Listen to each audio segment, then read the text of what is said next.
اهلا بيكم في حلقة جديدة من دماغ الكتروني.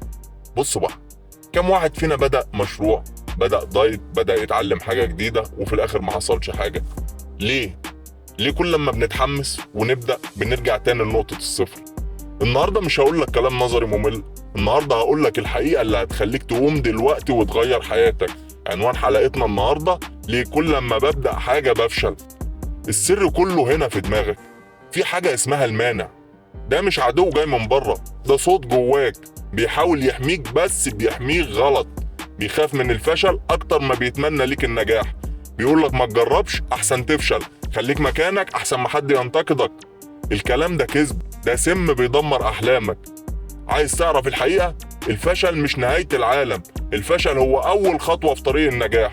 كل واحد نجح دلوقتي فشل 1000 مرة قبل كده، بس الفرق بينهم وبينك انهم ما قعدوش يسمعوا لصوت المانع ده، كسروا الحاجز وكملوا.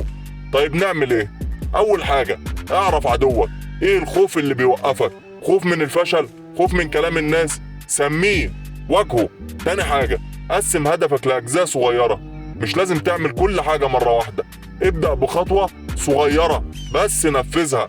الإنجاز الصغير بيديك طاقة تكمل. تالت حاجة وأهم حاجة، ما تستسلمش.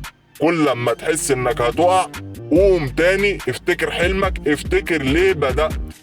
بصوا بقى، الحياة قصيرة والأحلام ما بتستناش. لو فضلت تسمع لصوت الخوف ده هتفضل مكانك طول عمرك. النهاردة بقولك كسر الحاجز ده، ولعها، ابدأ دلوقتي، مفيش وقت تضيعه. أنا واثق فيك إنك هتوصل. واكتبولي في التعليقات عملتوا إيه، وسلام عليكم.